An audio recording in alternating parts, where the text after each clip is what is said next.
Marwan Bereni, ce lieu empreint de tristesse où sa victime présumée n'arrive pas à retourner, un an après.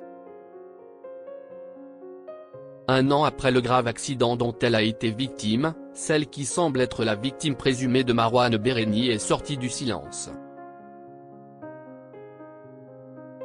En plus d'avoir des séquelles physiques de l'accident, elle garde également des séquelles psychologiques.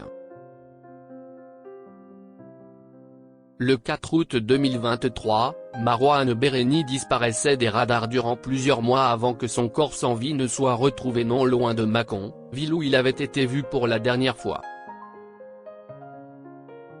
Il était soupçonné d'avoir renversé une femme devant une boîte de nuit. La victime présumée est Sandra, qui a accepté de donner de ses nouvelles dans les colonnes du journal de Saône-et-Loire.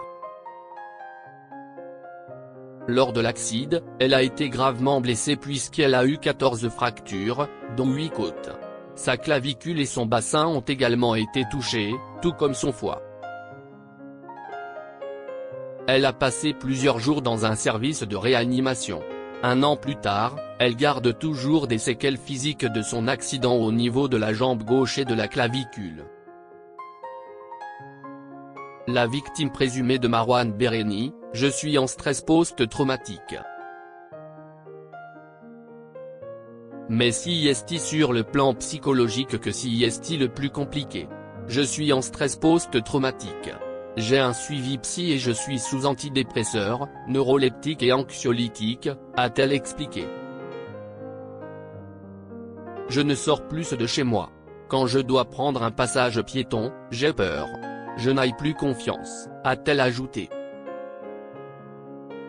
Elle a également expliqué qu'elle n'avait jamais pu retourner sur les lieux de l'accident. Même dans la grande surface à côté, je ne peux plus y aller. Pour Sandra, si est-il l'annonce de la mort de Marwan Bereni, après des mois de recherche, qui a été le plus difficile. La découverte du corps de Marwan Bereni a été le plus difficile à vivre.